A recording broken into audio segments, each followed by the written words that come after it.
नमस्कार, आपका मेरे चैनल में स्वागत है। आज मैं आपको आसमाता की कहानी सुनाने जा रही हूँ। प्राचीन समय में एक राजा हुआ करते थे। उनके एक ही पुत्र था। राजा ने अपने पुत्र को बहुत ही लाड़ प्यार से पाला था, जिसके कारण उनका पुत्र बहुत ही जिद्दी हो गया। वह अपनी मनमानी करने लगा। अक्सर राजा का लड़का पनघट पर बैठकर पनिहारियों की गगरी फोड़ देता था। जब राजा को यह बात पता चली तो राजा ने यह घोषणा करवा दी कि कोई भी पनघट पर मिट्टी का घड़ा लेकर पनघट पर ना जाए। इस बार सभी स्त्रियां पीतल तथा तांबे के घड़े लेकर जाने लगीं।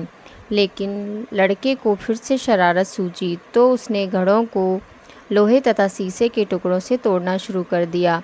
जब उन्हें अपने बेटे की इस शरारत का राजा को फिर से पता चला तो उन्हें बहुत क्रोध आया और राजा ने अपने पुत्र को देश निकाला दे दिया। राजकुमार घोड़े पर बैठकर वन की ओर चल दिया। रास्ते में उनको 4 बूढ़ी औरतें मिली। तभी उनका अचानक राजकुमार का चाबुक जमीन पर गिर गया।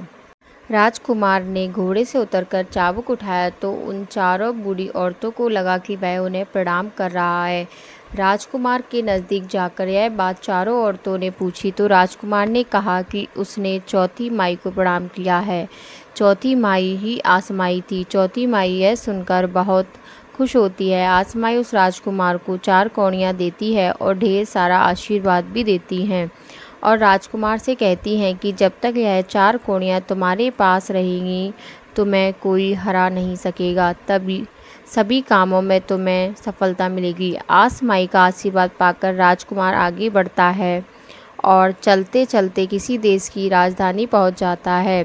उस देश का राजा जुआ खेलने में निपुण था, लेकिन राजकुमार से वह जुए में हार जाता है। राजा अपना सारा राज्यपाट भी हार जाता है। तभी राजा का मंत्री राजा को सलाह देता है कि आप अपनी राजकुमारी का विवाह इससे कर दो। राजा मंत्री की बात मान लेता है और अपनी पुत्री का विवाह उस राजकुमार से कर देता है।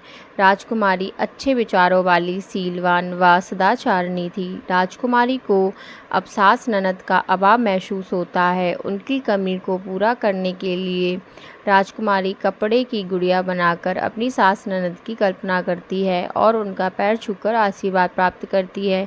एक दिन मौका देख राजकुमारी राजकुमार से सास ससुर की सेवा की इच्छा जताती है। यह सुनकर राजकुमार राजकुमारी और सेना सहित अपने घर को चल देता है।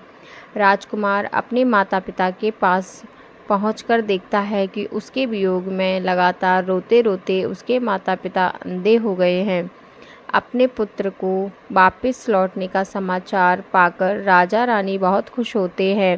फिर महल में पहुंचकर राजकुमारी अपने सास ससुर का आशीर्वाद लेती है। सास के आशीर्वाद से कुछ ही दिनों में राजकुमारी एक पुत्र को जन्म देती है। आसमाई की कृपा से राजा रानी की आंखों की रोशनी लौट आती है और उनके सभी कष्ट दूर हो जाते हैं।